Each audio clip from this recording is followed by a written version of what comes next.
Welcome. If this is your first time here, I want you to know something about this channel. We don't sell you a fantasy.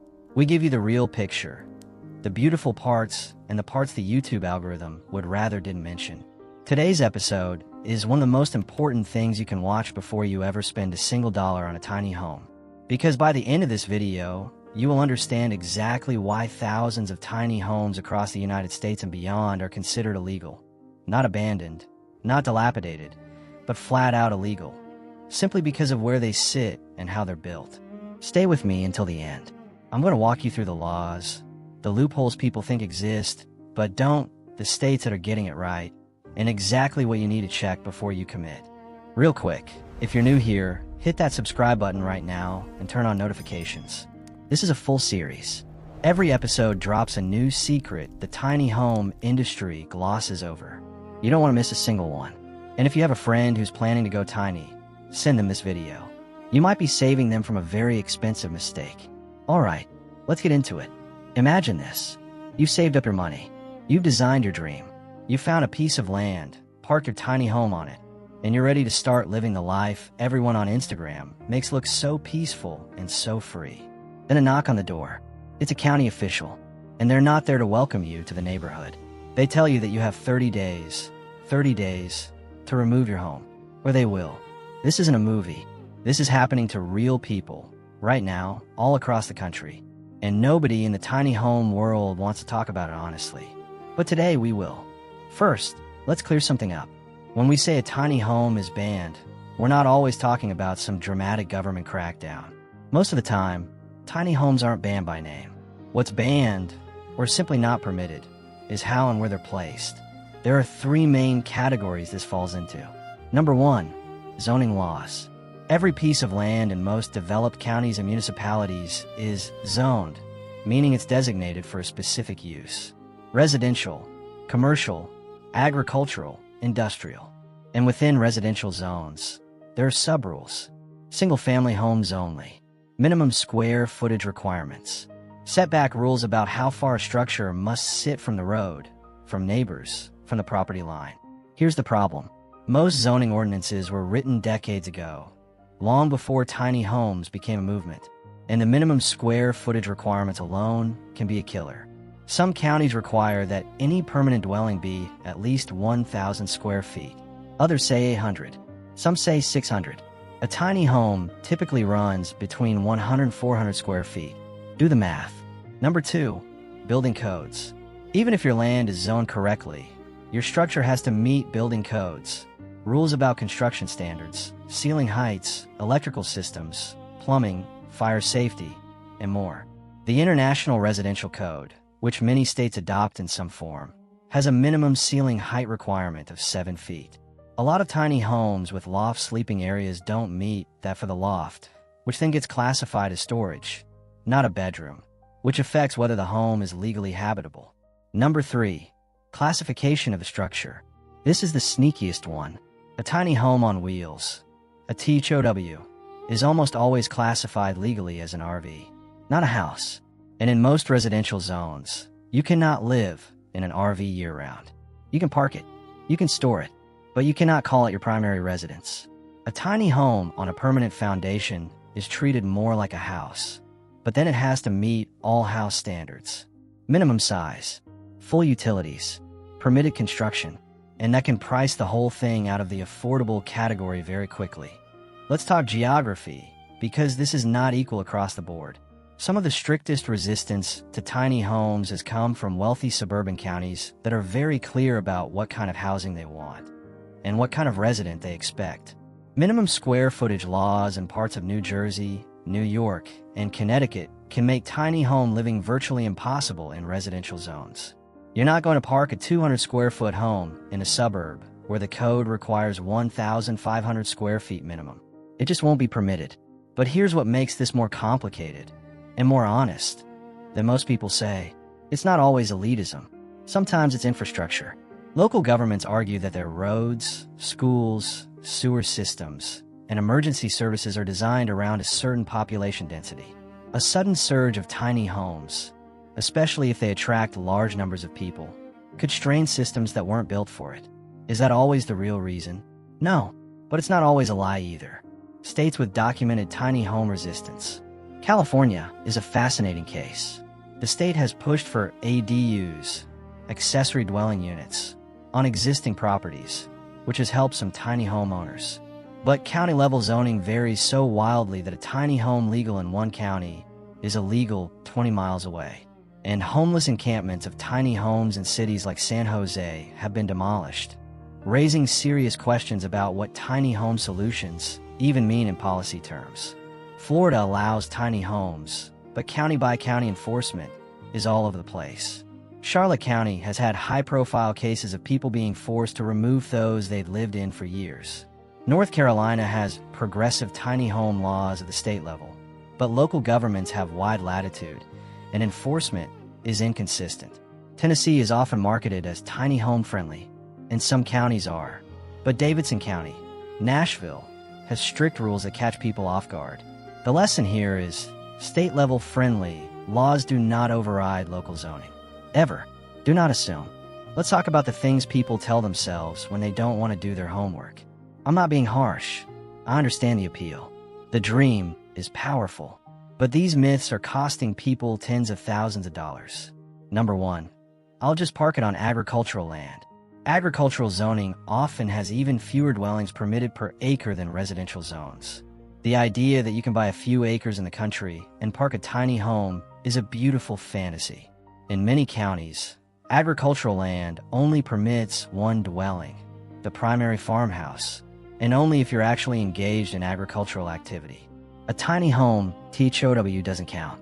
Some counties have AG-exempt status that helps, but you often have to prove the land is actively farmed, and the dwelling must still meet minimum size codes. Number 2, it's on wheels, so it's an RV, so I could go anywhere. No. Yes, a THOW is legally classified like an RV in many places. But RV doesn't mean park anywhere and live indefinitely. RV parks have rules. Many don't allow those because they're too large or aren't RVA certified.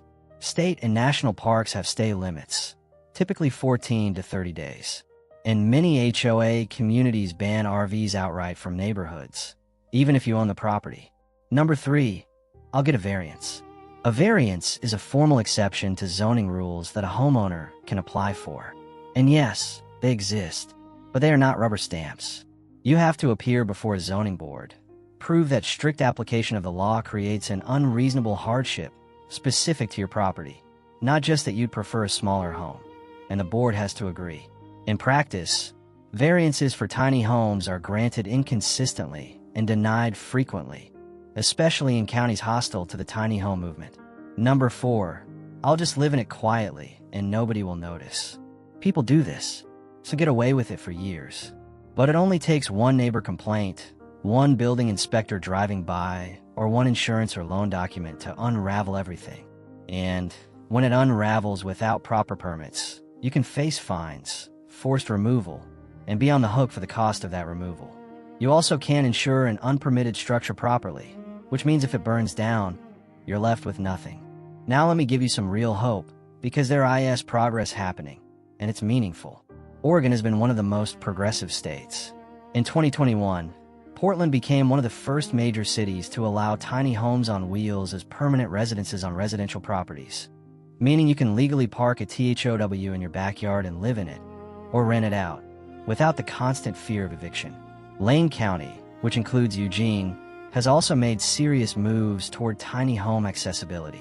Texas, specifically Spur, Texas, declared itself the first tiny home-friendly town in the U.S. back in 2014. It's a small rural community, but it set a model. And in Travis County, which includes Austin, there have been notable regulatory reforms allowing tiny homes in designated areas. Colorado has communities like Lyons and Walsenburg that have made efforts to create legal frameworks for tiny home developments. And Colorado Springs adopted a tiny home ordinance that allows them in certain zones with specific standards. Washington State has been moving forward with allowing ADUs and small dwellings more broadly, particularly in King County. What these places have in common is not that they ignore the rules. They changed the rules. They worked with developers, advocates, and residents to update outdated ordinances. And critically, They tied tiny home access to actual community goals, housing affordability, homelessness solutions, sustainable living. That's the path forward. Not loopholes. Not hiding. Reform. Okay, practical time. If you're seriously considering going tiny, or if you already own a tiny home and you're not sure about your legal standing, here is your actual checklist. Not the one that tiny home blogs give you. The real one. Step 1. Identify the exact parcel you want to use. Not the general area. Not the county. The specific APN, assessor's parcel number, for that piece of land. Every county has a GIS, Geographic Information System, portal online where you can look up the zoning classification of any parcel. Do this first, before you fall in love with the land, before you talk price. Step 2. Call the county planning and zoning office directly. Not a Facebook group, not a blog, the actual office. Ask them, what is the minimum habitable square footage for a dwelling in this zone? Is a tiny home on wheels permitted as a primary residence? What building codes apply? Do they follow the IBC or a local code? Is there an ADU ordinance? Write down who you spoke to, the date, and what they said. Keep records. Step 3. Ask about minimum size requirements and foundation requirements. These two together will tell you whether your specific tiny home design is permitted. Some zones allow tiny homes, but require a permanent foundation. Others allow those, but require RVA certification. Know which box your home fits into. Step 4. If you're buying land, include a contingency in the purchase contract. Your offer on the land should be contingent on zoning approval or verification. If the land can't legally support your tiny home, you need to be able to walk away without losing your deposit. Step 5. Consult a local real estate attorney familiar with land use law. Not a general attorney. Someone who specifically handles zoning and land use in that county. 1 hour with the right attorney can save you from a disaster that costs 10 times more to undo. Step 6. If you're in a gray area, push for legalization, don't hide. Contact your local representatives. Attend planning meetings. Connect with tiny home advocacy organizations like the American Tiny House Association. Change is happening because people are showing up, not because people are hiding in their illegal throes hoping nobody notices. I want to come back to where we started. That knock on the door. The 30-day notice. The person who did everything right in the build and everything wrong in the research. That story doesn't have to be yours. The tiny home movement is real. The desire to live smaller, cheaper, more intentionally. That's not a trend. That's a shift. And the legal landscape, is changing. But it's changing slowly, and it's changing unevenly. And in the meantime, there are real people being told their homes, their lives, aren't permitted here. The solution is not to ignore that reality. It's to face it head on. To do the homework before you fall in love. To push for the policy changes that make more communities actually accessible. And to build something that nobody can knock on your door and take away from you. That's the real tiny home secret nobody talks about. Not that it's impossible, but that it requires more work than the Instagram version suggests. Next episode in this series, we're talking about the hidden costs that tiny home builders and sellers almost never disclose up front. Things like utility hookup fees, land lease pitfalls, and the insurance nightmare that catches almost every first-time tiny home owner off guard. You do not want to miss it. If this episode gave you something real, hit like. If you have a question about your specific situation, drop it in the comments. I read them. And subscribe if you haven't already, because this series is just getting started. I'll see you in the next one.